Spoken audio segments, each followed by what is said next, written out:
This is the Honda HR-V, and it's the Japanese company's take on the ever-popular compact SUV market. Sporting a clean design and boasting plenty of practicality, this car has two engine options, one petrol and one diesel, both of which we have here.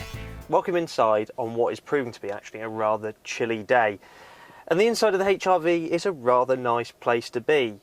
You've got nice, comfortable, supportive seats that are leather and heated in this top specification EX model. A sensible number of buttons on the steering wheel for various shortcuts, nice, easy to read display. Another key feature inside here is Honda's brand new infotainment system, really easy to use. It's Android based and it is totally customizable as well, so you can sort of tailor it to exactly how you want it. Thing specific to the HR-V is this brand new sort of touch interface here for air conditioning, climate control, heated windows, etc. That looks really nice, trimmed in chrome. And also this nice high centre stack actually gives it a slightly sporting feel in comparison to some competitors. Now, as well as the interior quality being very high with nice stitching to the leather and really durable materials throughout, a key thing with the HR-V is the little details in design, so things like this mono vent that runs across the whole side of the passenger, the gloss black finishes you find throughout the car, the subtle sculpting to the door panels so they're not just a great big empty slab of space. And on this top specification model, you also get a glass panoramic roof. It lets plenty of light into the cabin. It's also nice to have on sunnier days than today. Moving into the middle row, you have 3 abreast seating. Though the middle seat is a little bit of a squash, it does have a nice low hump in the floor, so it means that everyone does at least have space for their feet. Nice big windows means that there's plenty of light being allowed into the car, and of course Honda's extremely versatile magic seats make loading and unloading bulky objects into the car really easy. It's a very versatile space. Moving to the very back of the car, it has a huge 470 litre boot. That's very big for its class. In fact, it's actually bigger than some larger SUVs available. And also, with those back seats folded down, it's 1,533 litres of space for you to put, well, just about anything into.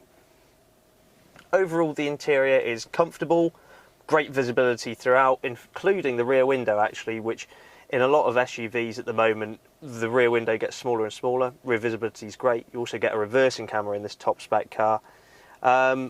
It's comfortable, refined, and just a generally nice place to sit, really. Now, this specific car of the two is the 1.5 litre petrol, and it's specified here with a CVT gearbox.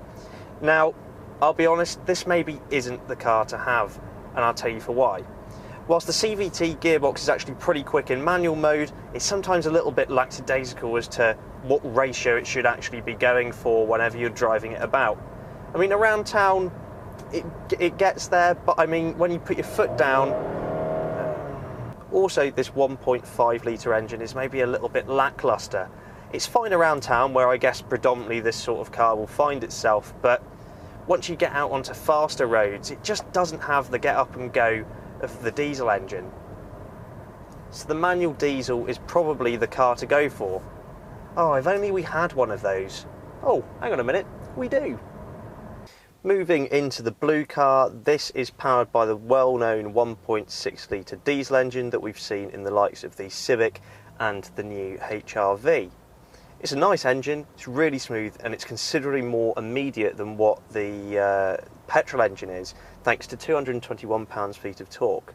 It has less power at 118 brake horsepower, but certainly around town and when you're making an overtaking manoeuvre on the motorway, you know, that torque is all important. Another difference between the two cars is that this one has a 6-speed manual transmission, and I prefer it over the CVT personally. I know CVTs usually get a hard time, but I think it's a better match for this car, and certainly with this engine, they are pretty good company. It's a nice, quite short throw gearbox, which is unusual for this sort of car.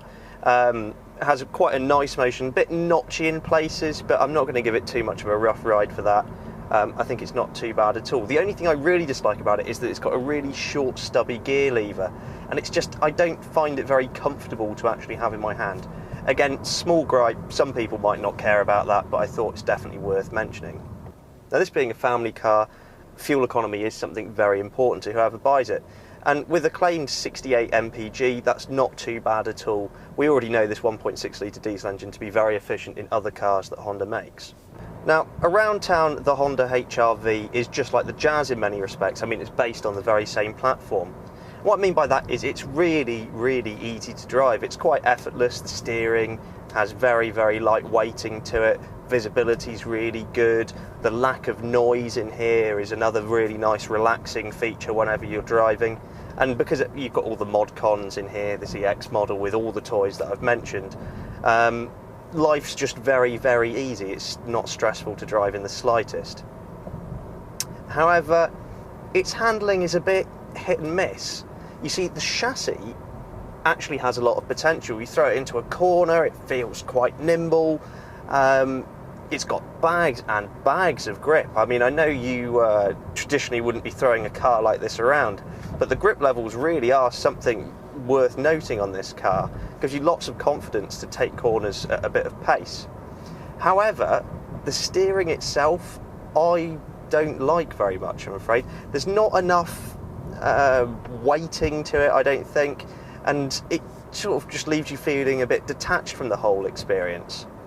Again, this all depends upon what you really prioritise in a small SUV like this. Whether something like keen handling characteristics is really important, then go and take a look at the Mazda CX-3, because that is a really keen handling car for this class.